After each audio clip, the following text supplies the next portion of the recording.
Cooler weather has come to the farm along with our first frost. Needless to say, we're in prepping mode as we really start cutting and stockpiling wood. Trouble is, we need to keep the wood dry, or at least up off the ground. So along with a nice bed of gravel, we're building a shed.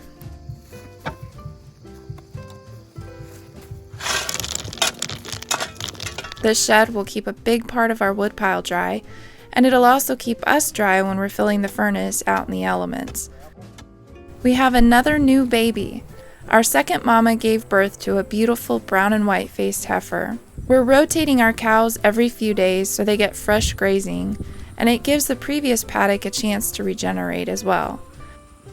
We're still figuring out how we want to fence the perimeter of the farm, but our paddocks are electric fence, making them easy to take down, set up as we rotate.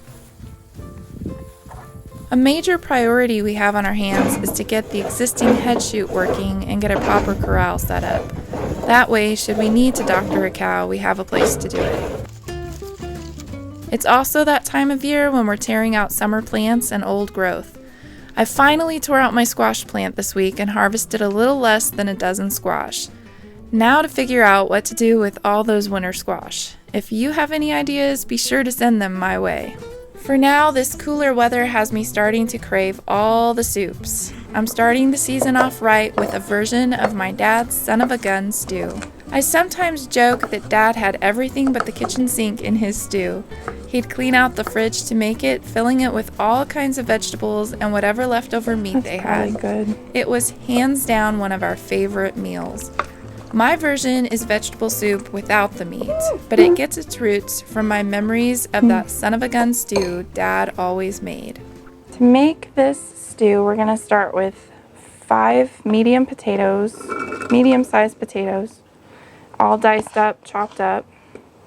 Then we're going to add 2 stalks of celery, chopped up as well. I'm going to add 4 carrots, chopped up. And then half of a large yellow onion chopped up. We're going to do the frozen veggies, and we're going to add 12 ounces of peas. They're all thawed. I like using frozen because I just feel like they have better flavor than canned vegetables from the store. Now if I had home canned, that might be different. And I just added 12 ounces of frozen corn, also thawed, 12 ounces of frozen green beans, and then 12 ounces of frozen okra. And that one's kind of in a block because it's still cold. Then you're going to add 2 teaspoons of salt and a teaspoon of pepper. Now later on, if you taste this and you feel like it needs a little bit more, that's totally suited to your taste. You can put what you think you need in.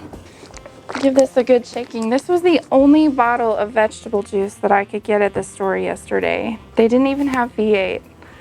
There's something going on in the juice industry.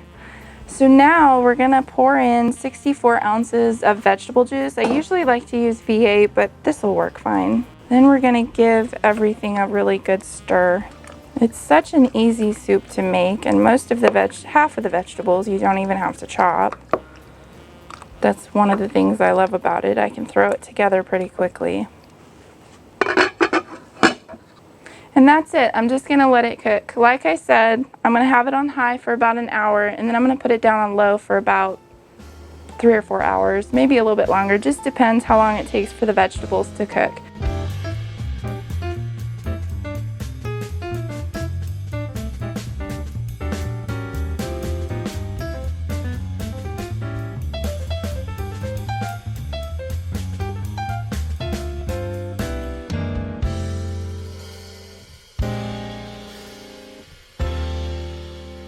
If you want a really delicious Instant Pot vegetable soup, then you might want to watch this video next.